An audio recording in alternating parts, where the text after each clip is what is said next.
नमस्कार, मैं हूं प्रज्ञा। बिहारी न्यूज में आपका स्वागत है। आज है 27 नवंबर, दिन सोमवार। खबरों की ओर बढ़ने से पहले एक नजर सुर्खियों पर। जाने कार्तिक पूर्णिमा का क्या है महत्व। बिहार शिक्षक भर्ती परीक्षा का संशोधित कार्यक्रम फिर हुआ जारी। मनोज वाजपेयी ने अपनी बेटी की इच्छा का किया खुलासा।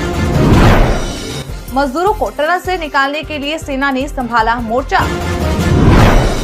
चीन में रहस्यमय बीमारी के बाद भारत अलर्ट। अब चले बढ़ते हैं बिहार की अब तक की 25 बड़ी खबरों की ओर विस्तार से। राज्य के अस्पतालों को मिलेंगे 389 स्पेशलिस्ट डॉक्टर। बिहार सरकार के स्वास्थ्य विभाग के द्वारा डॉक्टरों की अस्थायी बहाली होने में लग रहे समय को देखते हुए फिलहाल संविदा पर 389 विशेषज्ञ डॉक्टरों की बहाली करने का निर्णय लिया गया है, जिसमें 108 स्त्री रोग विशेषज्ञ, 142 शिशु रोग विशेषज्ञ और 139 एनेस्थीसिया विशेषज्ञ शामिल है। इसके लिए राज्य स्वास्थ्य समिति की ओर से विज्ञापन भी जारी कर दिया गया है। बता दें कि इसके लिए आवेदन की शुरुआत हो चुकी है और आवेदन करने की अंतिम तारीख 6 दिसंबर 2023 तक निर्धारित की गई है। इस आवेदन से जुड़ी अधिक जानकारी के लिए इच्छुक उम्मीदवार स्वास्थ्य समिति की आधिकारिक वेबसाइट पर जाकर विशेष जानकारी ले सकते हैं। बता दें कि सभी पदों व सभी कोटियों के लिए अधिकतम उम्र सीमा 55 वर्ष रखी गई है। बिहारी बर्थडे स्पेशल में आज हम बात करेंगे मृदुला सिन्हा के बारे में। मृदुला सिन्हा का जन्म आज ही के दिन 1942 में हुआ था। वे एक सुविख्यात हिंदी लेखिका के साथ साथ भारतीय जनता पार्टी की केंद्रीय कार्य समिति की सदस्य भी थी। इन्होंने अगस्त 2014 से अक्टूबर 2019 तक गोवा की राज्यपाल के रूप में कार्य किया। वह गोवा की पहली महिला राज्यपाल थी। मृदुला सिन्हा बीजेपी महिला मोर्चा की पूर्व अध्यक्ष भी रह चुकी हैं। उन्हें 2021 में मरणोपरांत भारत के चौथे सर्वोच्च नागरिक पुरस्कार पद्म श्री से सम्मानित किया गया। वह सांस्कृतिक मामलों और ग्रामीण परंपराओं में रुचि रखती थी। उन्होंने इन विषयों पर और लोक कथाओं पर लघु कहानियां लिखी। इनमें से कई कहानियां हिंदी भाषा की पत्रिकाओं में प्रकाशित हुई और बाद में बिहार की लोक कथाएं नामक 2 खंडों के संकलन में संकलित की गई।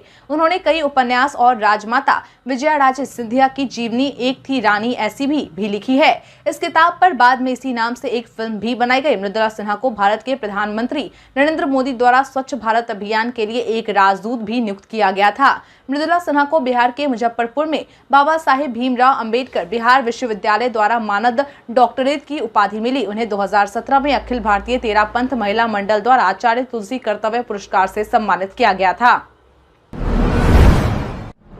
बिहार शिक्षक भर्ती परीक्षा का संशोधित कार्यक्रम फिर हुआ जारी। बिहार लोक सेवा आयोग के द्वारा दूसरे चरण की शिक्षक भर्ती परीक्षा का संशोधित शेड्यूल एक बार फिर से जारी किया गया है, जिसमें शिक्षक भर्ती की परीक्षाएं 7 दिसंबर 2023 से 15 दिसंबर 2023 तक आयोजित किए जाने के बारे में जानकारी दी गई है। हालांकि इस बार संशोधन शेड्यूल में परीक्षा समय में बदलाव किए गए हैं, जिसके तहत पहले दिन यानी कि 7 दिसंबर 2023 को होने वाली परीक्षा 2 पालियों में आयोजित की जाएगी, जिसमें से पहली पाली की परीक्षा का समय सुबह 10 बजे से दोपहर 12:30 बजे तक निर्धारित किया गया है, जिसमें प्रधान अध्यापक पद के लिए पिछड़ा वर्ग एवं अति पिछड़ा वर्ग कल्याण विभाग व अनुसूचित जाति एवं जनजाति कल्याण विभाग के लिए परीक्षा होगी। तो वहीं दूसरे पाली की परीक्षा में पिछड़ा वर्ग एवं अति पिछड़ा वर्ग कल्याण विभाग के अंतर्गत वर्ग 9 से 10वीं व अनुसूचित जाति एवं जनजाति कल्याण विभाग के तहत वर्ग 6 से 10वीं के लिए परीक्षा आयोजित की जाएगी। इसके बाद 8 दिसंबर 2023 से एकल पाली में विभिन्न विषयों के लिए अध्यापक भर्ती परीक्षा होगी, जो दोपहर 12 से 2:30 बजे तक आयोजित की जाएगी। बाकी विषयों का परीक्षा कार्यक्रम यथावत रहेगा। आपकी जानकारी के लिए बता दें कि संशोधित शेड्यूल को आयोग की ओर से वेबसाइट bpse.bih.nic.in पर अपलोड कर दिया गया है, जहां अभ्यर्थी जाकर चेक कर सकते हैं। जाने कार्तिक पूर्णिमा का क्या है महत्व। पंचांग के अनुसार कार्तिक पूर्णिमा तिथि की शुरुआत बीते दिन यानी 26 नवंबर को दोपहर 3:52 से शुरू हो गई थी। ऐसे में उदय तिथि को देखते हुए कार्तिक पूर्णिमा आज मनाई जा रही है। बता दें कि इस दिन सत्यनारायण भगवान की पूजा, पूर्णिमा व्रत, कार्तिक गंगा स्नान, दान करना शुभ माना जाता है। मालूम हो कि हिंदू धर्म में कार्तिक मास को बहुत पवित्र माना जाता है।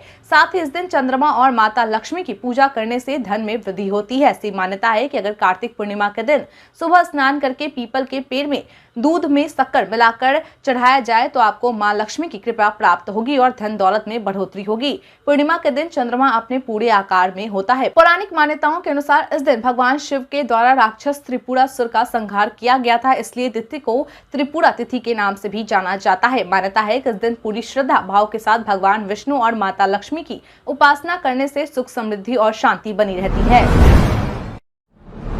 परिवहन विभाग ने सभी जिलों के लिए भेजे 1 करोड़ से अधिक रुपए। बिहार में परिवहन विभाग के द्वारा राज्य के सभी जिलों के लिए 1,30,00,000 रुपए आवंटित किए गए हैं, जिससे गाड़ी चालकों को काफी फायदा पहुंचेगा। इसके साथ ही कट को दोबारा से बंद करने का भी आदेश दिया गया है। बता दें कि विभाग की ओर से सड़क सुरक्षा के तहत नए डिवाइडर को चिन्हित करने का भी निर्देश दिया गया है। बता दें कि विभाग के द्वारा जारी किए गए राशि सड़क सुरक्षा अभियान के तहत खर्च किए जाएंगे।